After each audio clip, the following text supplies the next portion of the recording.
I will now like introduce everything like the talk and also our speakers a bit more formally, but still we kind of start now.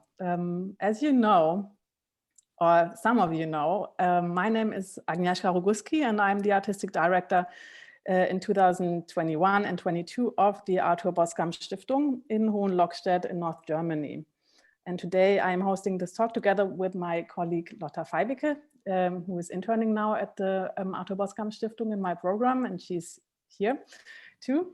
And usually there also should be Claudia Dorfmüller and Ulrike Boskamp, who are the directors of the foundation, but they unfortunately cannot make it tonight. And tonight I actually have two guests, of which like one is already there, which is Övül Ö Durmuşoğlu and Daria Khan. And I'm very happy and honored that one of them at least is joining this talk, and two will join and sharing their perspectives. So welcome now to Daria. Thank you. I already told you that, yeah, the camera thing is like the only practical condition we are working with. And before I will introduce Daria and also Övül in absence, I'd like to say why this talk is actually happening and how it is framed in my overall program. So Gossip, the program is focusing on the vernacular and banal aspects of communication and what is made visible by that. So throughout the last months, we were discussing how, for example, algorithms affect the specific sort of becoming public and how software can be a racist or sexist tool. And we were gathering a queer community in the garden of the M1 in Hohenlockstedt that has not made before in a constellation like this.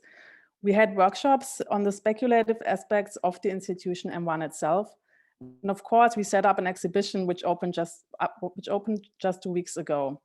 And so now, after all this, I'd like to reflect about these processes because they were all circulating around different sorts of audiences and communities, starting from the local audience in the village, reaching to social media followers and a mostly digital international art audience, just like tonight. So the idea of gossip and also formal community and institution were highly connected here. And against this background, I want to highlight questions like if we want to make something visible that didn't have a typical place in an exhibition space before, if you want to talk, if you want to work with the informal, the ephemeral, and the marginalized, how can this actually be done? So I want to focus on communities and community building processes through curatorial practice. And also I'm interested in the infrastructures and contexts that determine such processes, and of course in the ones that can emerge by them. Therefore, I invited two amazing speakers that I want to introduce right now. So it's the curators Övül Ö Durmuşoğlu and Daria Khan, who each work with different communities and infrastructures that do not correspond to the representational power of the so-called global north or the heteronormative mainstream, but both have different perspectives in that.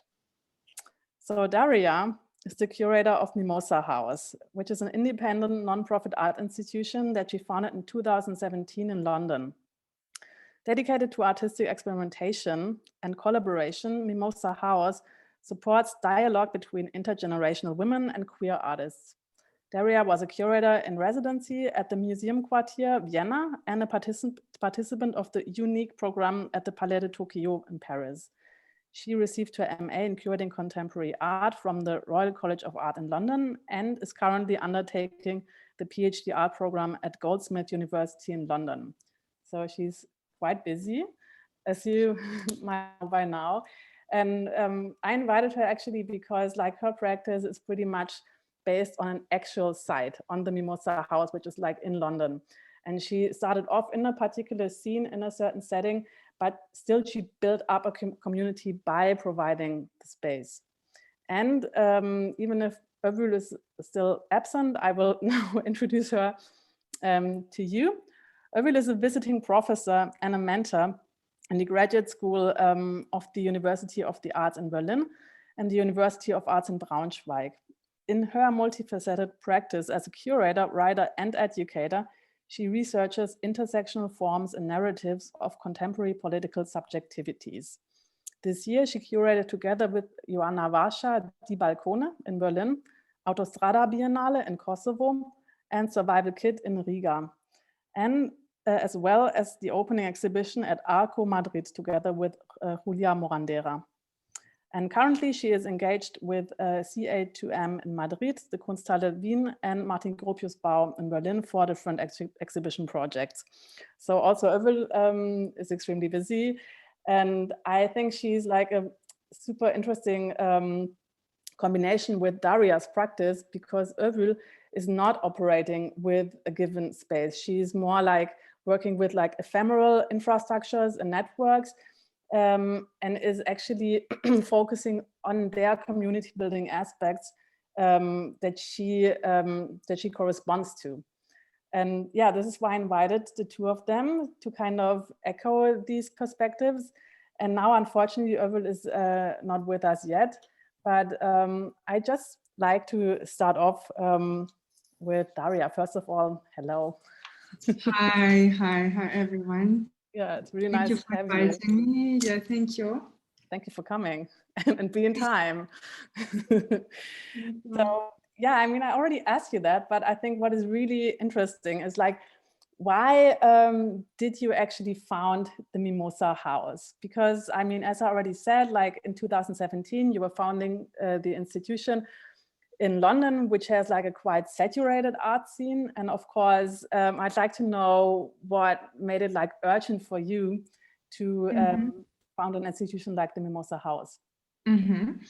Yeah, so I guess when I founded Mimosa House, so first of all, it did not happen like at once. I would say like it was a very gradual process. So I got a kind of a use of this space, which was half abandoned kind of office building at the very back. So it was a relatively small space where I started doing exhibitions with friends. So first, like there was one exhibition with a group of artists, then another one, and then it just started kind of forming itself in an institution gradually. So it didn't happen in a way that I said, you know what, like I want to found an institution, and it's the only thing I knew that I wanted to work under feminist, queer, decolonial agenda. So I knew that I was the artists I wanted to work with were mainly female, queer, female identifying, working under kind of feminist umbrella. And that's how kind of the project gradually became an institution. So we kind of became institutionalized with time. In the beginning was kind of a project space, but then because of the necessity to apply for grants and you know, constantly like struggle with funding, it was like a solution to you know, to register as, you know, a company, and then to apply for funding, and then it kind of gradually all became an institution. So which would also allow us to do more ambitious projects. Yeah, so obviously compared to like 4 years ago, our budgets are bigger and we have more support from like different funders. So yeah, that's, I hope it answers the question, that it's, yeah, it's kind of, it was a very gradual process. Yeah, I think it's really nice how you explained that this was a gradual and also kind of an organic process, like how spaces actually grow, and also you were moving house, right? And so also these aspects kind of change. And I'm kind of just curious how Mimosa House is like both an art institution, so also like an actor in the art world.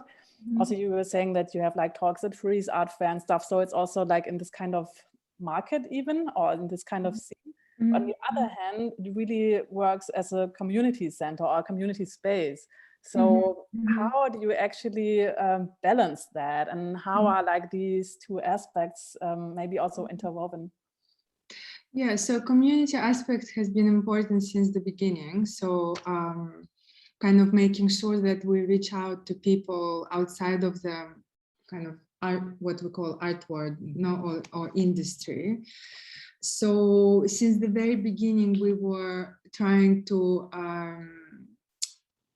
kind of offer an events program, which was not only academic, but also included some kind of interdisciplinary or quite unexpected type of events, such as, for example, we had a self-defense club for women and queer people of color. So, and that was actually incredible. And that was, and that was happening like inside the exhibition space. So like we started doing events where we, that would be welcoming to people, not necessarily from the art backgrounds. And then, but I guess it was all kind of a lot of testing, a lot of trying, getting, kind of basing our work on feedback, like asking people for feedback, always establishing, you know, very kind of personal relationships with visitors, with participants of workshops and events, and asking them always for like feedback. And for example, recently we had an open kind of morning, Saturday open morning, where we invited people from various community groups in the neighborhood, but also actually outside of our neighborhood. And then we had like this big wall kind of posters where we were suggesting different types of events we would be able to offer people, and we were collecting their feedback, because we don't want to launch anything that people kind of with an assumption that, oh, people will come, people will like it, people will benefit. We kind of want to hear first what people would like to do and what they would enjoy to do, which type of like activity they would enjoy to do.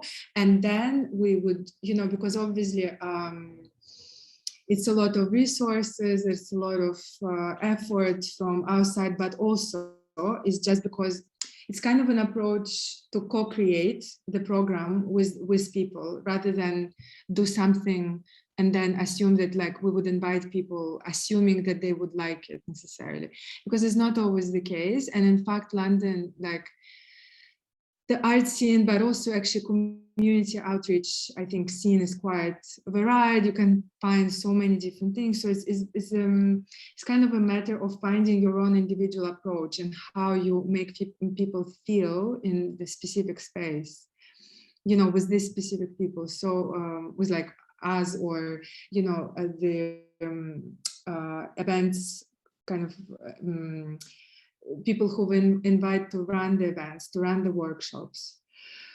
So I would say it still is a very gradual process of testing the ground and understanding which projects. The only thing we understood, that the projects that work the best in terms of community outreach and community engagement, they should be kind of a consistent, regular nature. So not like one-off event, but it should be something that will offer people to attend on a monthly basis, for example, and they already know that they will encounter familiar faces. They will encounter, you know, they know the team, they know how the space feels, they know our policies, they know that it's a safe space. And that, yeah, so that's what we like kind of post-COVID, we hope to implement, is launch like 2-3 of like regular event programs like that. Thanks, Daria. Well, now Övül is here, which is amazing. Hi, Övül. Glad you made it. I've been trying to reach for the last 30 minutes. I couldn't reach you. Oh, why not? I didn't receive any link, and I just been forwarded the link right now, and I'm just joining. I was waiting in front of computer. Oh, but I sent you the link. This is weird. No, it didn't come. Oh, I sent it. So sorry. It was an unexpected delay. I was really trying to reach you over Facebook, Instagram. I was really getting worried. I'm so sorry. That I got. I was like, sure, something had happened. Yeah, I have no idea where this email landed then, because I sent it to 2 different addresses. But now you're here, so this is great. I'm really glad. Yeah, sorry to you miss arrived. the first introduction part. Sorry. Yeah, it was basically the introduction, and also I introduced you. So yeah, you kind of skipped that. But yeah, Daria was actually just telling a bit about her practice with Mimosa House and why she founded it. And also now she kind of pointed out the aspect of duration, because she said that most community-oriented practices can really kind of be realized over a longer period of time when things are actually repeated and people meet over and over again. And that this is kind of a really strong aspect in her community work. So maybe this is a really good moment to kind of jump in for you, because what you are doing is kind of the opposite, because your projects have like a certain time frame and they take place just once. And like in this time frame, of course, things evolve and happen, but it's kind of, yeah, another temporality. So maybe you want to tell a bit more about that. Sure, yes, I think indeed this is a good point to join the conversation. And then I find, in terms of the community building perspective, the presence of curators very important, because a lot of the large-scale exhibition models, small and large-scale actually exhibition models, or the way we are asked to work as curators, doesn't allow on-site presence most of the time while the project happens. So it is work till the opening of the exhibition, and then afterwards maybe coming at the end, and then actually like and then in between it's the team, but you, of course, like it is then about the communication with the team, and like the connection with the team on site makes of course big difference, but there's still nothing like curators being on site while the exhibition is going on for building community, because then people really understand how seriously they are taken, and then they understand that this is not also consumption or or part of a checklist, or something open and like kind of then sailing away towards another direction. This is something that I actually like first experienced in a much more different scale in Documenta 13 while I was being part of the public programs, and then there we were actually, our main work was happening during the exhibition, though there were of course a lot of preparations took place. We were still like the main agents on site as the public program team. And this is something that I also, as much as I can, started to apply in my different projects, even though it's a public program or not, to really be like present. And the first time was, I think, the festival that I curated in Sofia, near Closer Together Exercises for Common Ground, that happened in 2013. And I really stayed, I lived in Sofia for this exhibition for quite a long time, and I also stayed in during the festival, actually taking care of events, being present there. And I remember also a member of like the artistic community come and said to me, "Wow, I'm really very touched by the way you are present, with your events, and this really makes a very big difference for us. You should know." So I really knew from that moment that this is actually like an important direction. I mean, long story short, also this is something that this method, or like this activation or this presence, radical presence, let's say, we try to apply also in Kosovo, very much during the Autostrada Biennale with Joanna Varsha, and try to be there as much as possible, creating the events and actually like creating even certain certain works that would build its own community, that would necessitate its own community in order for it to take place, and to be side by side and really developing it with the team. And that, yeah, for us also, I mean, for me, that's a really good bridge actually also from the first time that I exercised it in my own projects and then being carried through the Autostrada Biennale's third edition. Yeah, I think radical presence is like a nice term. I'd like to stick to that, especially since, I mean, you were always with this presence, like facing different conditions of infrastructures. Especially when you work with biennials, you really change the context of your work, and you have to work with what is actually given. And this is also a question to both of you. How do you face these infrastructures that are given? Like, how do you actually operate with them, and how do you correspond to certain communities by your work? But also, I mean, there's something that you kind of give back, but also something that you kind of take from them.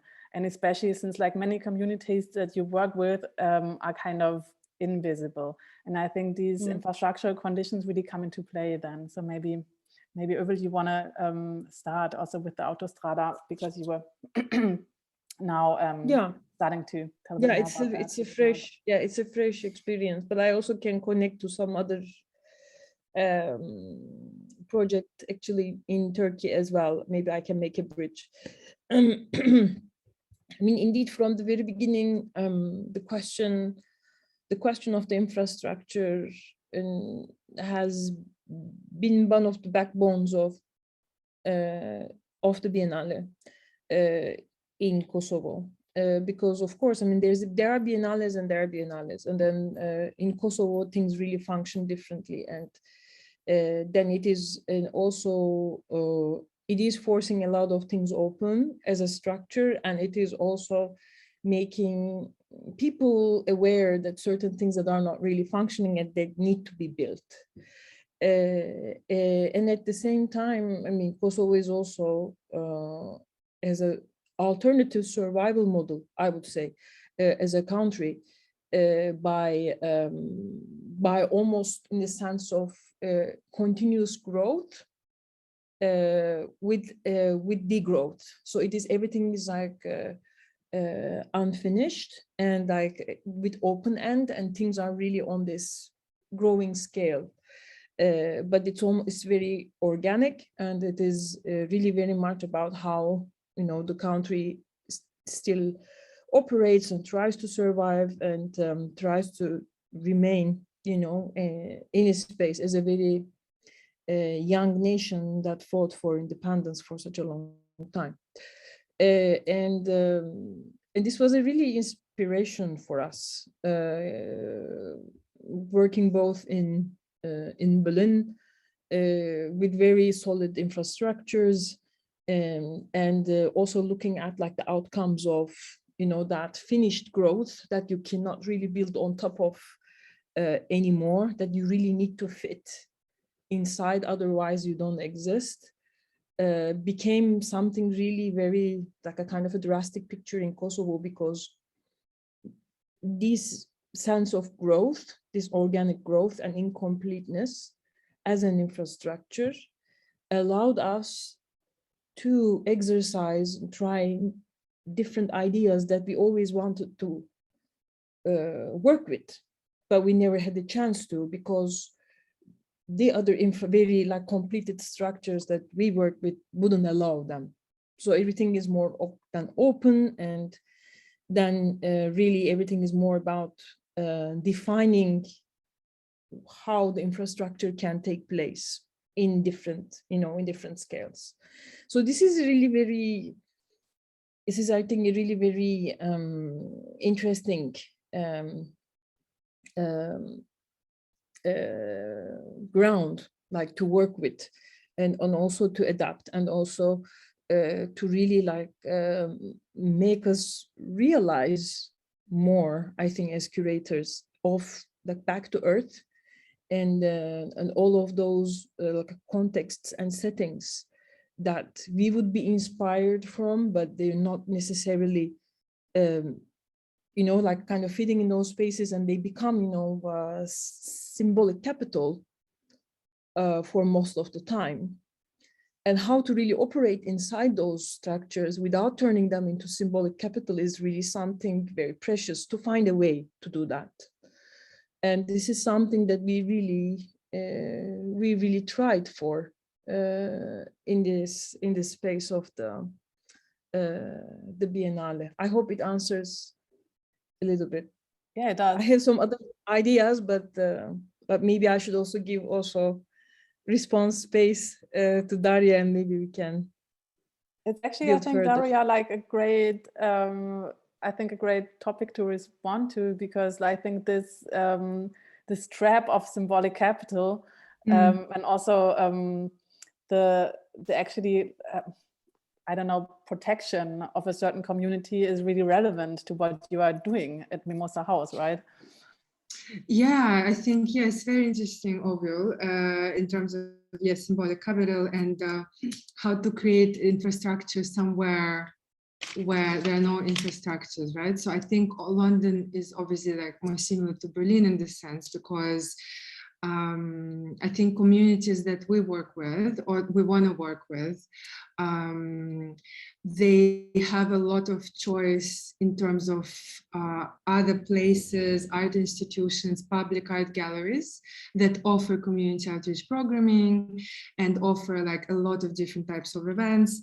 But I guess we collaborate, so we often consult other galleries, public spaces, museums. So for example, we had a meeting with community outreach department from the British Museum, which is obviously like quite the opposite of us, which is like a gigantic historic, like, I mean, you cannot compare. The only thing we have in common is that we're very close, we're in the same area. So we approached them and thought, maybe we could collaborate, who knows, and they were very generous. And what we've discussed actually, which was very interesting also for me to understand, like talking about a niche we have in such a kind of overcharged, oversaturated art scene of London, is that now community groups, they have more and more awareness in terms of like having a similar agenda or relating ideologically to the programming or to the mission of a specific institution where they go to. So, and now communities, they would rather go to an institution that provides a similar agenda that they can personally relate to.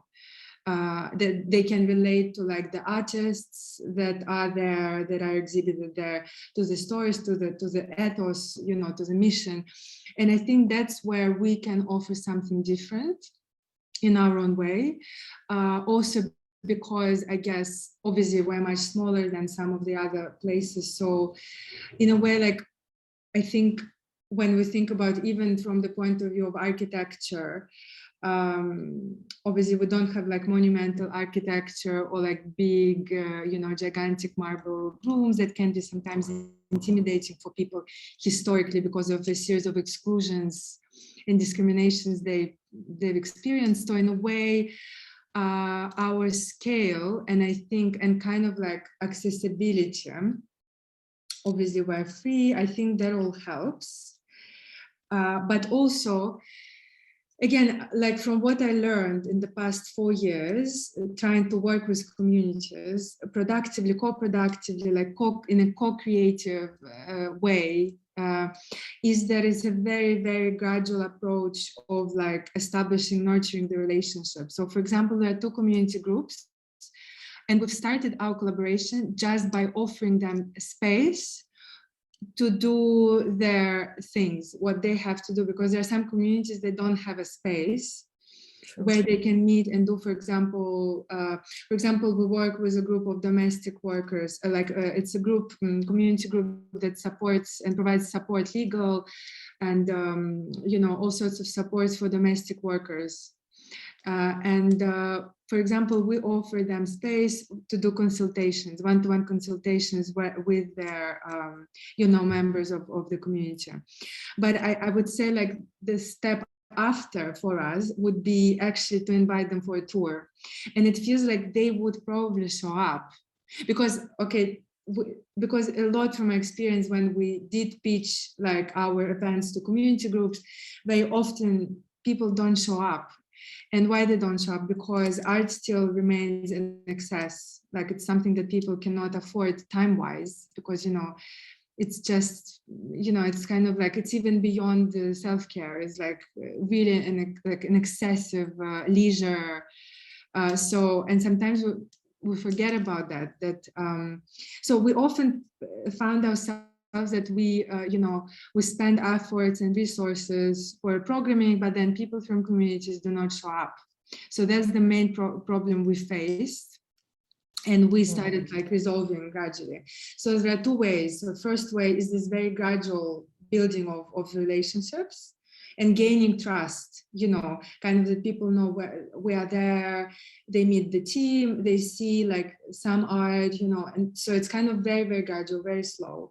And then secondly is first asking people for feedback and then offering a program based on the feedback. So I think that's also something very important for us that we're going to be implementing in the future, that we're not going to like offer a program or an event or like a workshop, assuming that it's interesting for people, because it might not be, it might be, it might not be interesting and people might be needing something else. So we don't work under assumption that people would benefit from that, but we want to ask them first, like, what would you benefit from? How we can facilitate you coming there? Can we pay for your transport? Can we pay, maybe we can serve some food, during the workshop,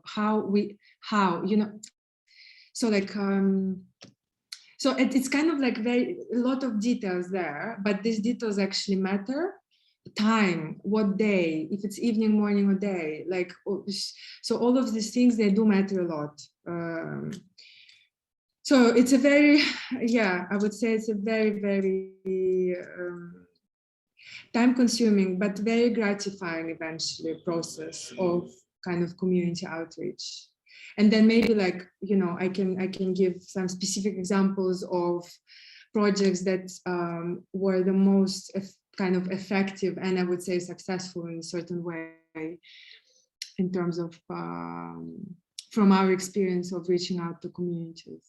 I mean, what you are pointing out there is, I think, very, very important. This question of assumption that we have.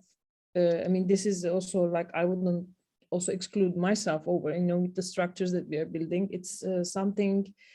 It's an important communication situation that needs to find a different route, and in Kosovo, I mean, the way we like kind of we handled with Joanna in Autostrada Biennale was actually developing or asking projects in parallel with the stories that we listen to, stories that we listen to from different people from the communities, from activists, some policymakers, or sometimes even like amateur enthusiasts, to what they think it's missing and what is really important for them, especially like in the context of Prizren. And then this is then something. This is the ground that then we chose to build upon, to really respond to. Some of the perspectives we wanted to push forward was even like the time was even too short for realizing them, so we had to cut them off. For example, like a playground that doesn't really exist in Prizren for families, in the center of the city. But then we were able to focus on initiatives like I would say conversation between Fernando Garcia Dori and Faisal Demiray, actually the cook who recently also moved to Prizren, for the situation of the shepherds and the farmers, like close to the mountains, in Prizren, and the conditions of milk production and how those products can reach people under what conditions.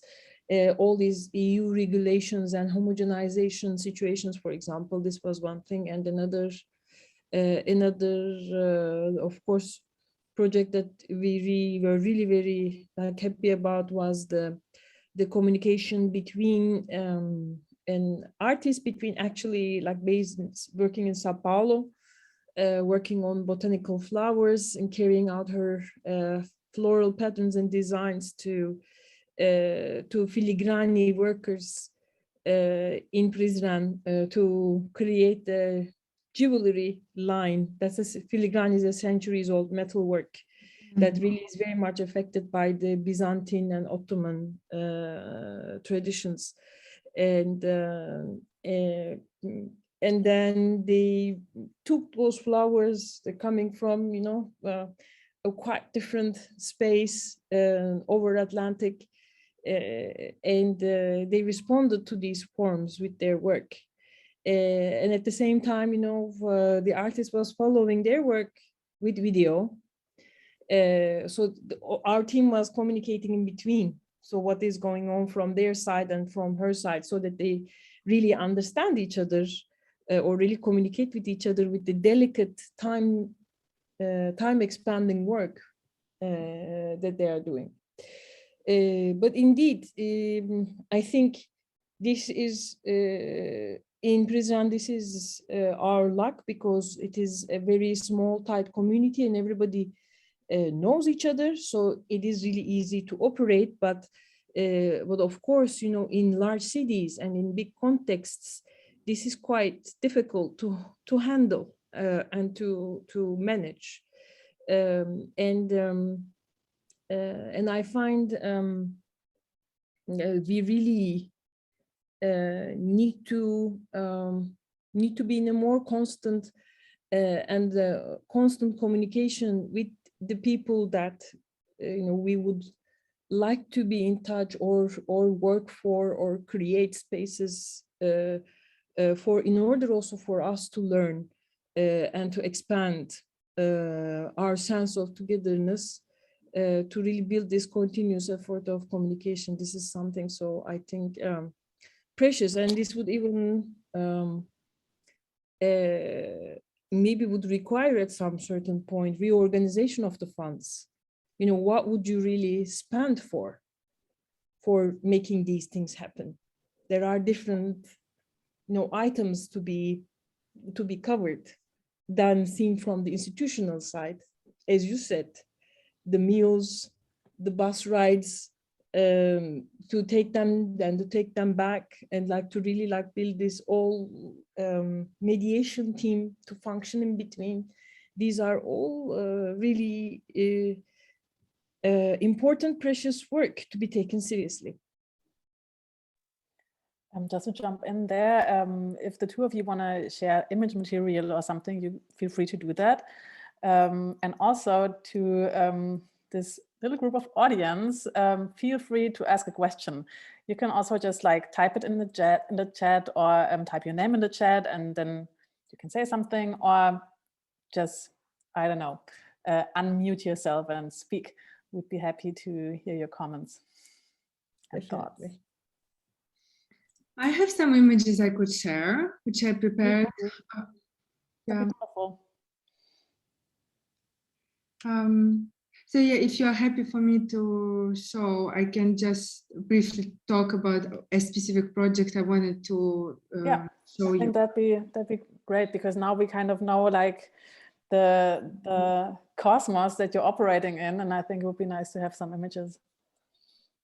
So yeah, I wanted to share with you an experience which was very, very beautiful, that we launched a project called, we kind of called it Mimosa Art Kit. And it's a project we launched during the pandemic.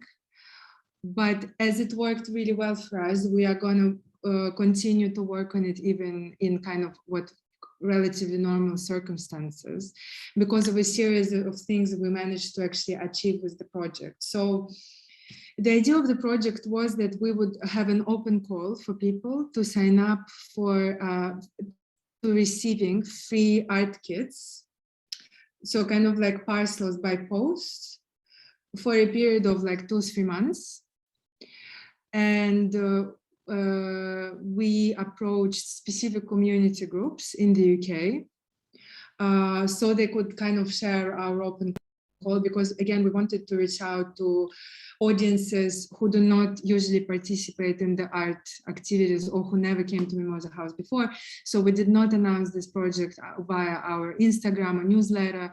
We really prioritized a specific, so this specific project was open for people of color. So I'll show you more or less what it was. So the first iteration was called Tactile Belonging. And it was designed and created by the artist called Davinia Ann Robinson. And the project was, so this is an example of what people were getting by post. So it was like a box with, like, for example, this specific one was like with kind of resin worms and you know, some other things, and like activities, some photocopies of texts that people were suggested to read, and like little tasks such as, for example, go to a nearby park or whatever green area and like they take like pictures. They were invited to do like iterational poetry. So, and it created, so there was like a group of around 40 people who were together in this for a period of 3 months, and they were getting every 2 weeks, they were getting this new package at home that they could, you know, kind of explore and do activities. And then they had a shared WhatsApp chat, and they had also regular Zoom calls all together where they could like share, you know, their poems or just listen to the artists. And there was also a person from our team. So, and this project, surprisingly, we managed to reach out to like a really high percentage of people. So around half of the participants were from outside of London. So from different other areas of people who never heard about Mimosa House, never came to Mimosa House, you know, and who were not gallery goers. And it was all basically about exploring relationships to the environment, to the soil, you know, to this kind of generative, you know, practices and healing through that. And then as this project was, we received like really beautiful feedback from people. We launched another one, which was connected to this, to sexual health. So it was, Daria, I think you have to display them differently, because like this, I think with your preview, we cannot see it. Or just like... Yeah, we cannot see it. Can you open them up? Oh, sorry. That's strange. Like just open them in the regular program, kind of.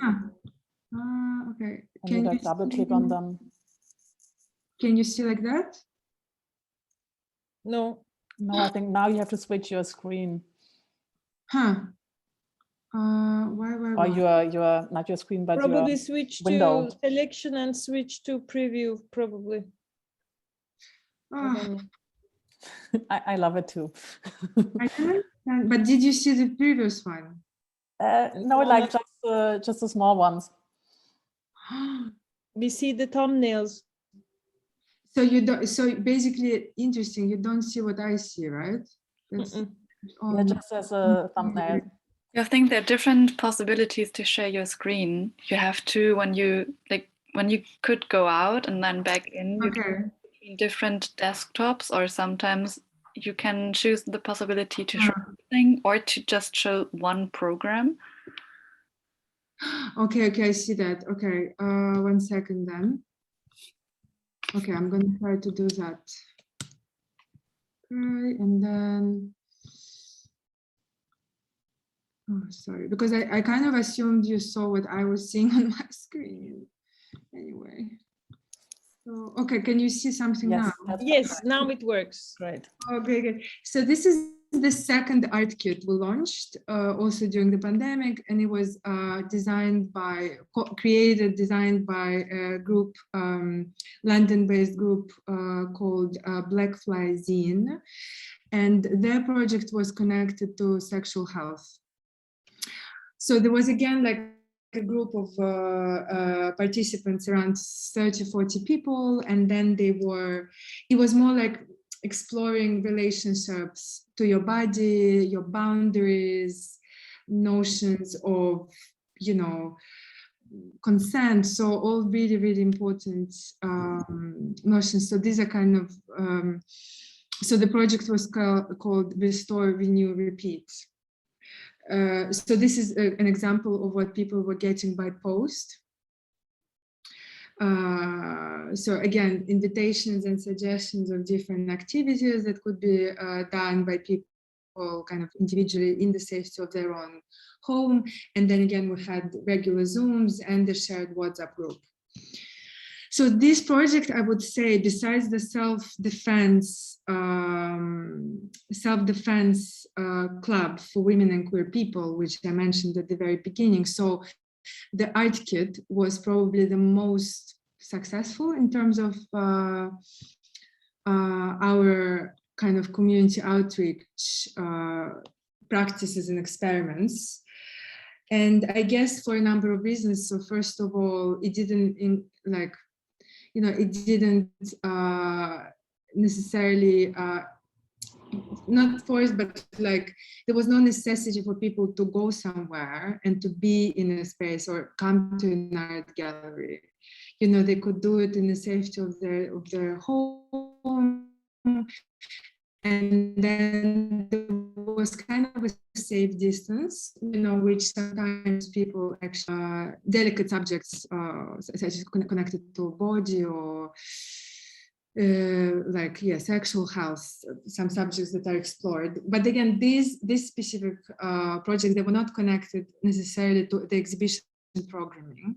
Besides that, we did not have exhibition programming during that time because we were close to public.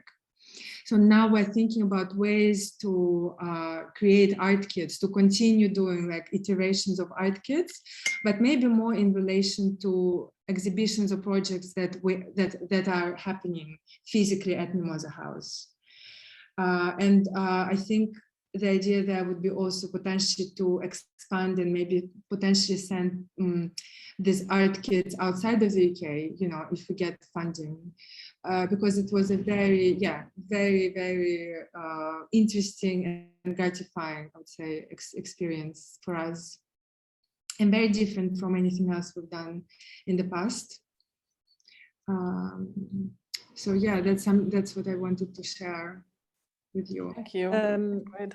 I also hope I can manage now. Fingers crossed. That yes, let me see.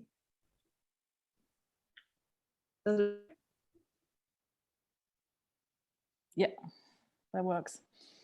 Yeah, this is actually the project that I just mentioned. A rose is a rose, question mark. Is the title of the project by Camila Roja. And here you see the filigrani atelier, the workshop. And I'm going to show also the two items that the workers, the masters, created out of their, it was ongoing throughout the exhibition. They were working on different objects, and these are the particular floral patterning that Camilla been working on. That it's an ongoing project she calls Floriculture.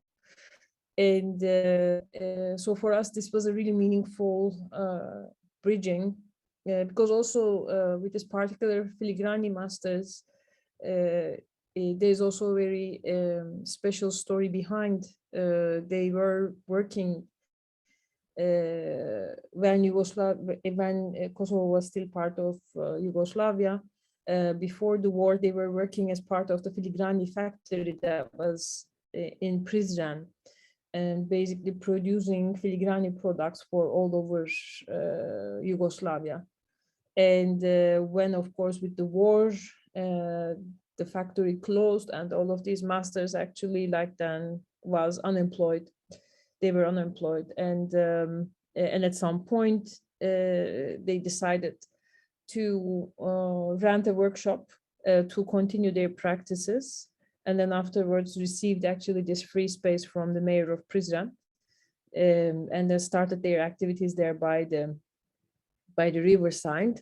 It's a really beautiful atelier where they also try to teach to young generations this very old tradition, and also keep it growing. Yeah, but maybe, I mean, there are the other projects that we're talking about, because the projects that would require their communities, or that in order to be built, maybe like to really mention that, I would pass through this particular city project that we realized in Pristina as part of the third Autostrada Biennale. Agnes Dennis says sunflower fields. And we are, of course, very much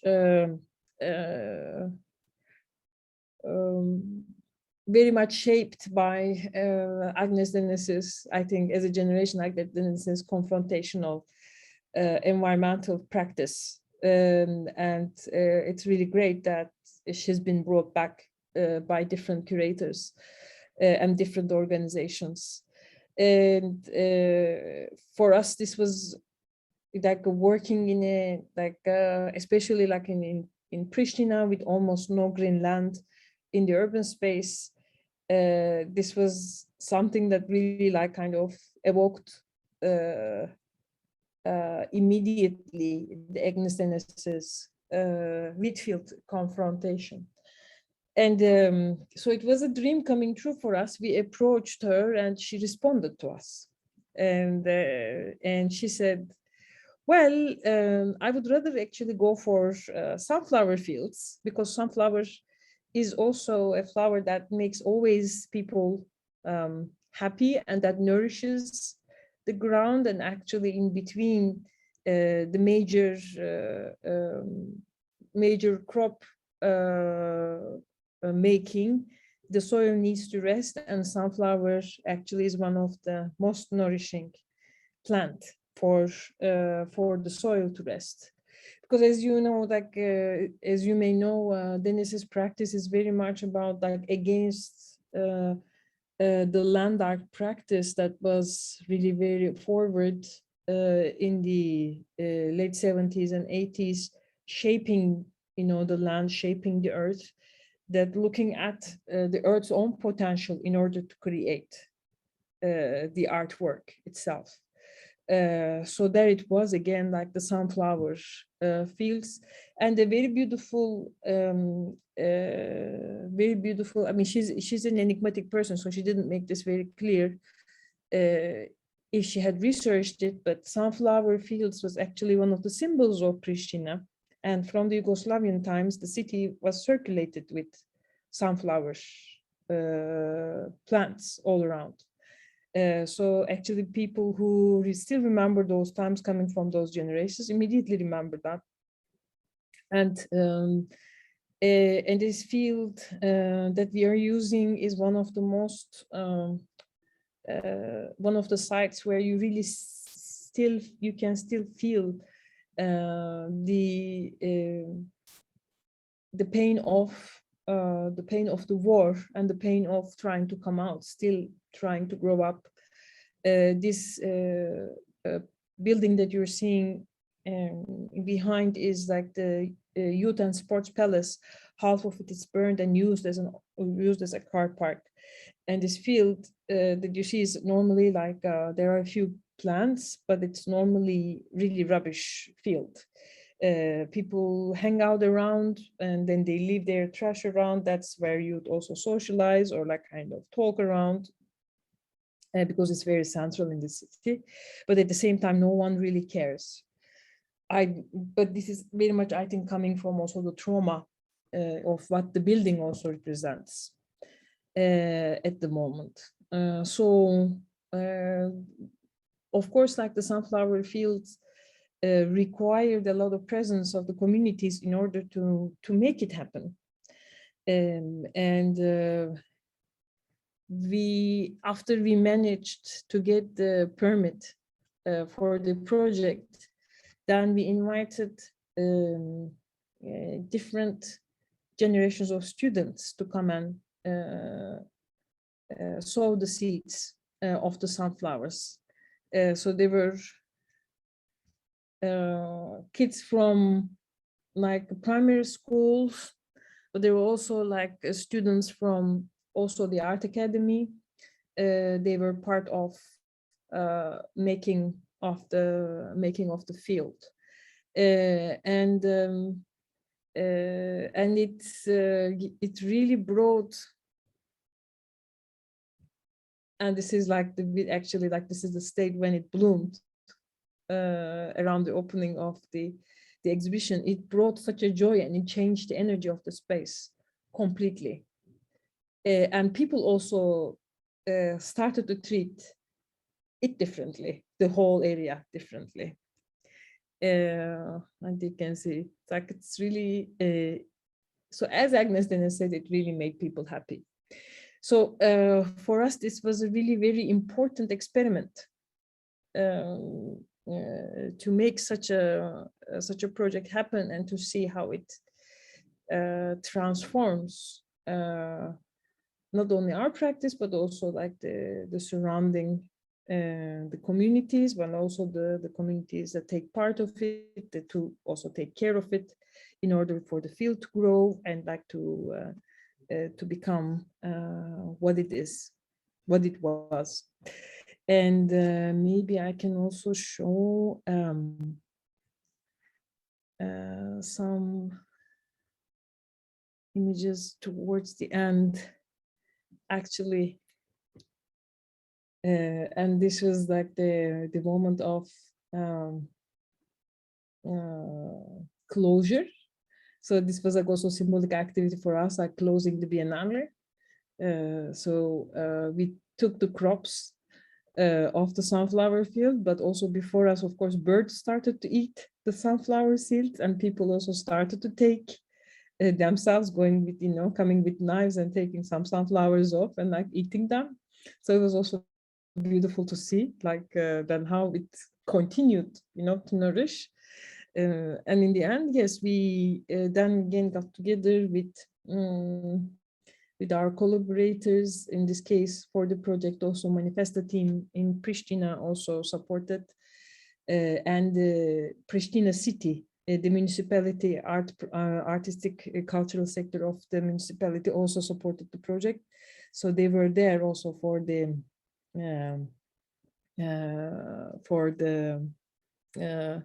cleaning of the field, which was also another beautiful act by itself.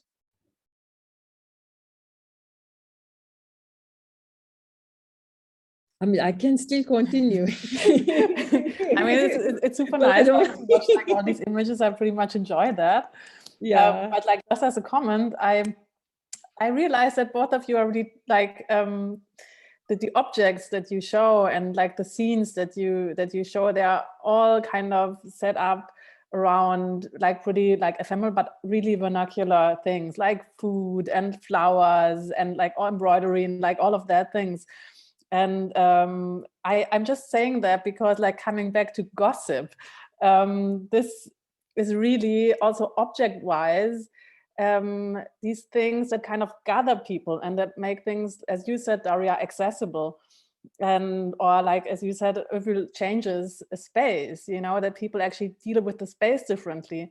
And I think this is why I was working with gossip as a subject, that gossip is kind of a strategy that is not like visible itself, but it changes the visibility of things. Just because it changes connotations and it changes perspectives and all of that. And so I really love that you were both like showing this. And yeah, just that was a comment, but maybe now like to the audience, is there a question or a comment? It would be like lovely to hear another voice or see another voice in the chat. Or I can keep on talking. And I think I can keep on talking too. We have so much nice material to show, I'm sure. I have a question. I mean, you talked so much about creating processes and exhibitions that are accessible. And for me, I understood it that one of your main goals is to actually understand people and how they would engage with an exhibition. And one thing I stumbled across recently was curatorial research.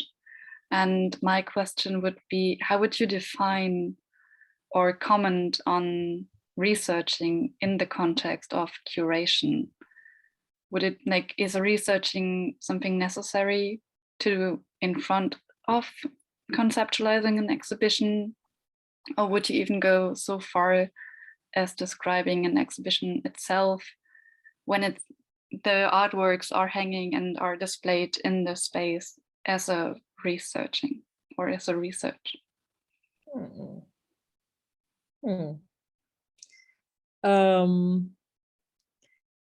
It's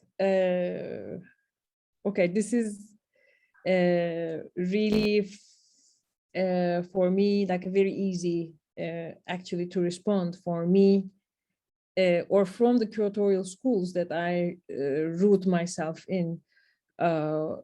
Curatorial research is the essence of the curatorial statement or any exhibition and form of activities to take place, and it's a responsibility in the first place for any occasion of the curator to really engage deeply before making that statement.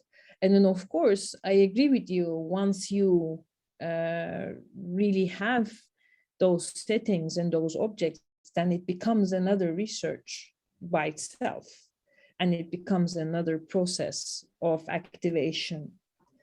And this is also, I think, quite related, your question with how artist concerns are changing, how artist practices are changing more towards making things happen rather than making things. So therefore, the projects that we involve, they are about making certain things happen rather than displaying the objects per se. And this is, I think, a whole change of ecology which shifted a lot of curators' practices, whether they are coming from political backgrounds or like they're engaged with political narratives or community narratives or not. And then therefore the work itself also aims to make things happen during the exhibition. So this is, I think, two things to maybe clearly put curatorially, that research is necessary in order to make that setting happen, so that artists can make things happen. That's how I see it. Thank you.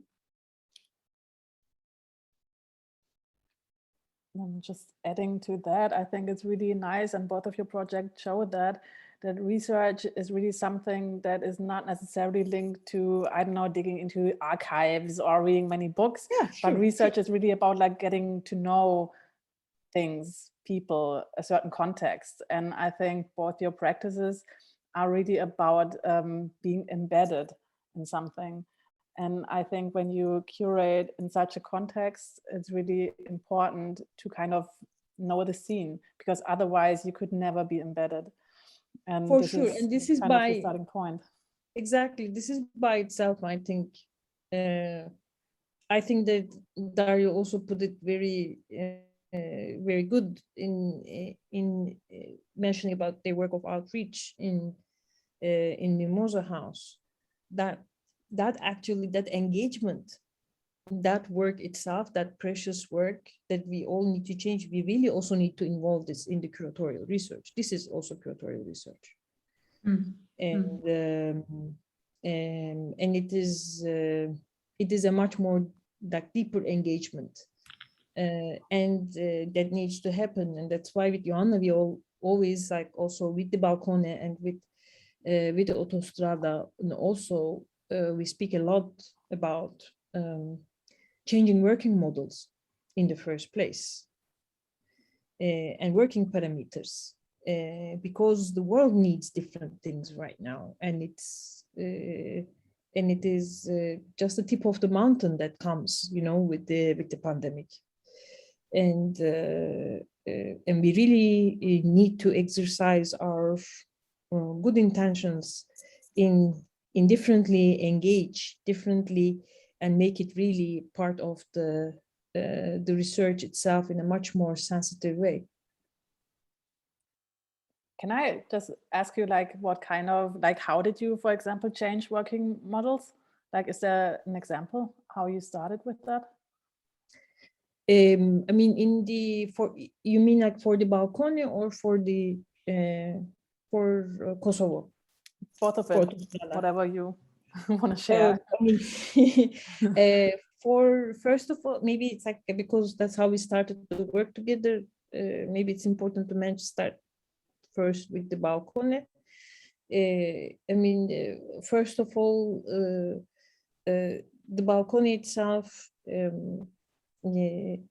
changed the whole of activating model we proposed and for the project, because normally when people think of public space initiatives and public space projects, they always think through, certain maps, certain opening times, certain,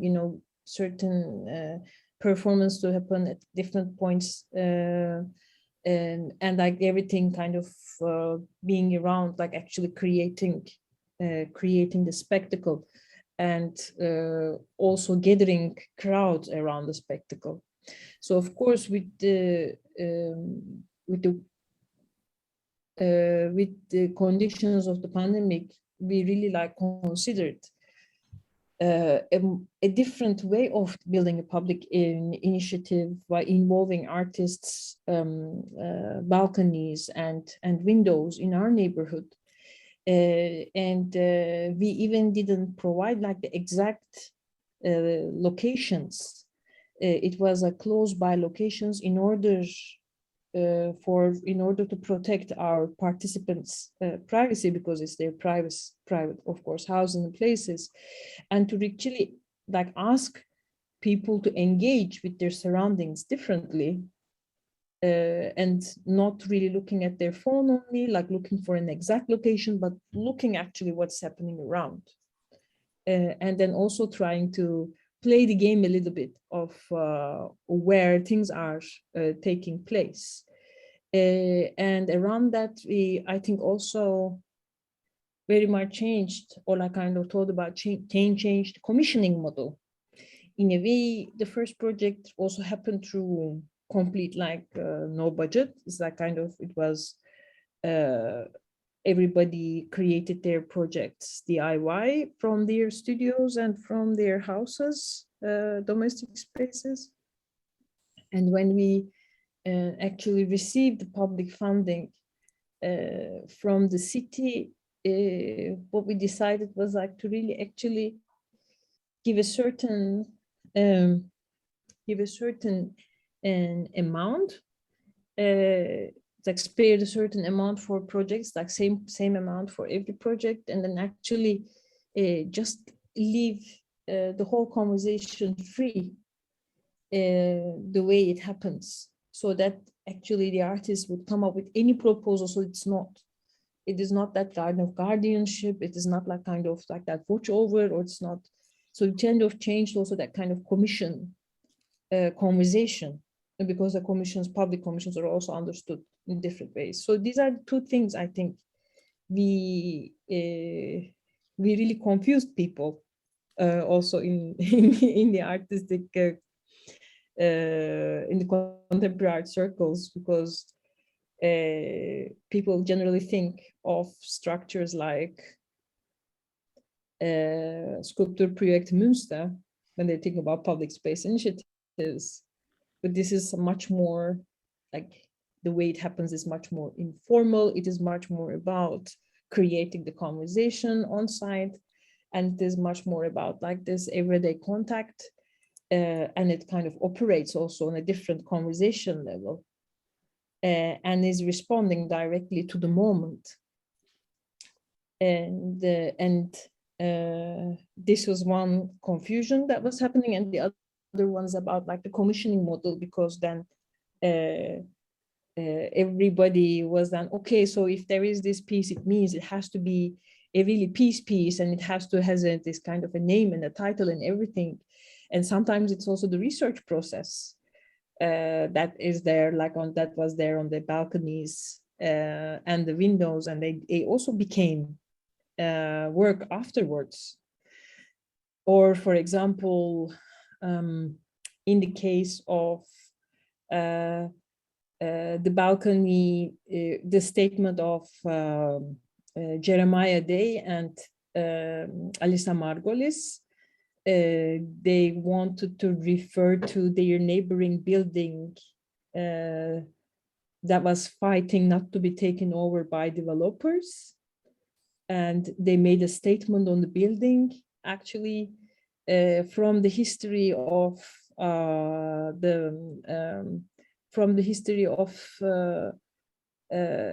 citizen actions in the US, that was very much coming from also progressive Jewish communities migrating from forced migration from Germany, and how they contributed actually to the community building, and this kind of particular sentence that they used. If my neighbor is not safe, it means I'm not safe either. And then actually, we're very happy to say that this fight is actually won. So the developers stepped back, and the building is not taken over. And Jeremiah and Alisa's project, though they were not actually even, I would say, in a certain way understood or appreciated when they made this gesture, because it's a very closed community, it was a very close community fighting for this. It really helped a certain visibility, and it really had a role in, I think, in the decisions that kind of being played out and turned out this way. So this was also something beautiful, beautiful to see how that free space of conversation that we leave actually activated, or kind of really also helped the situation around. So this is a kind of one story. And in terms of the Autostrada Biennale, I would say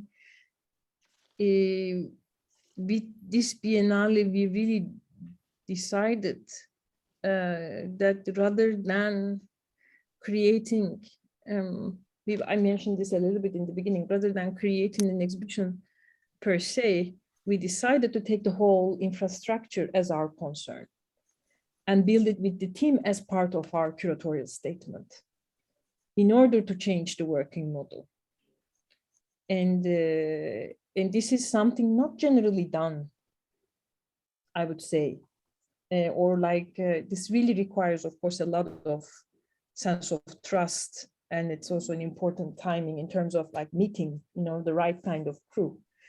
So therefore, we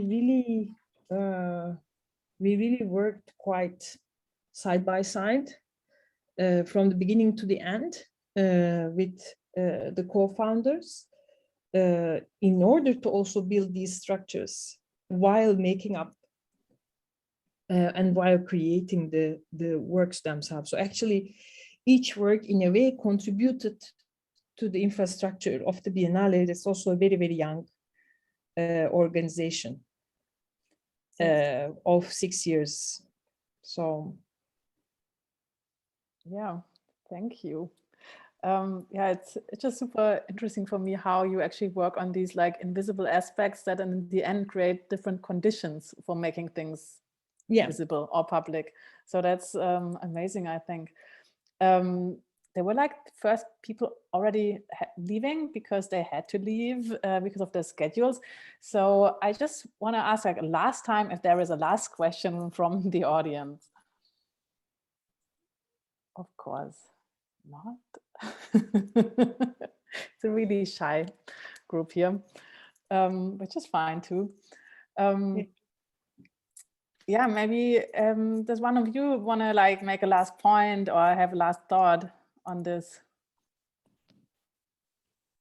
Because I wanted to just respond to what Ola was saying, and I think I really I can relate to a lot of points that Ola you're raising, and in terms of how infrastructure, like building a new infrastructure, it's kind of like part of the curatorial mission from the very beginning of the project.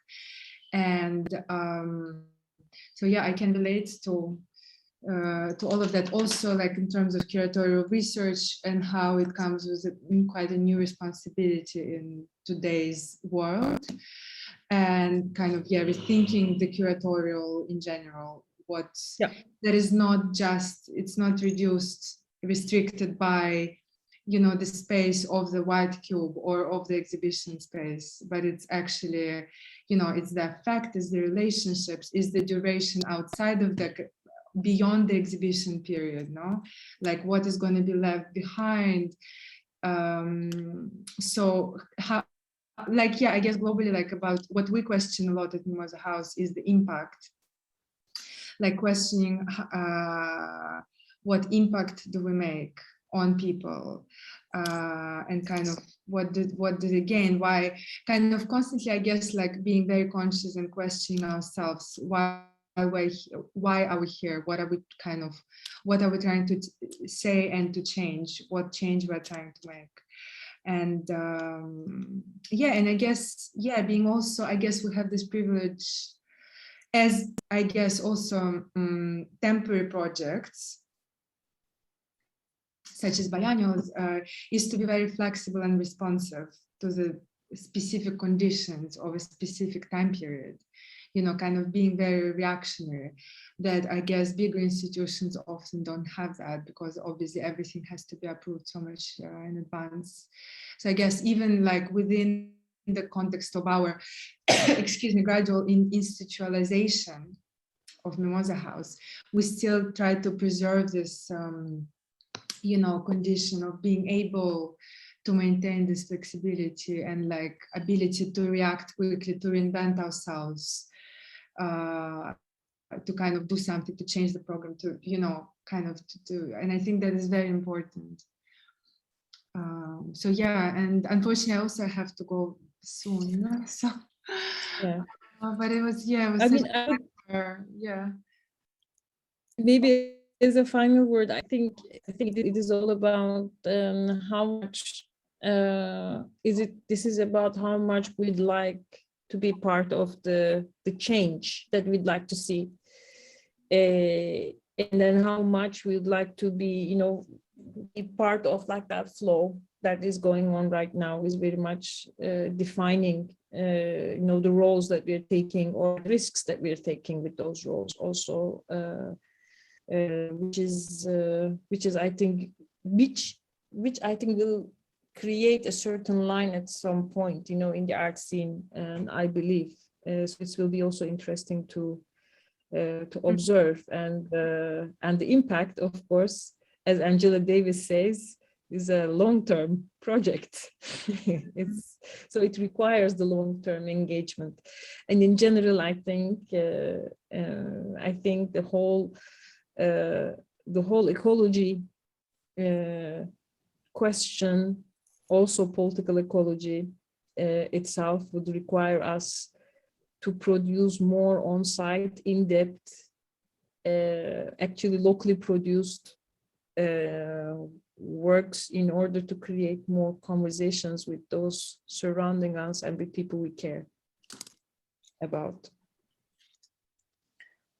Yeah, I couldn't ask for a better closing remark for both this talk, but also for the whole project cycle, because as I said in the beginning, this was the last talk in this project cycle. And I think it's really great how this talk and both of your perspectives kind of highlighted how durational process actually is just important to create something like impact and to actually engage with communities on site, but still be visible as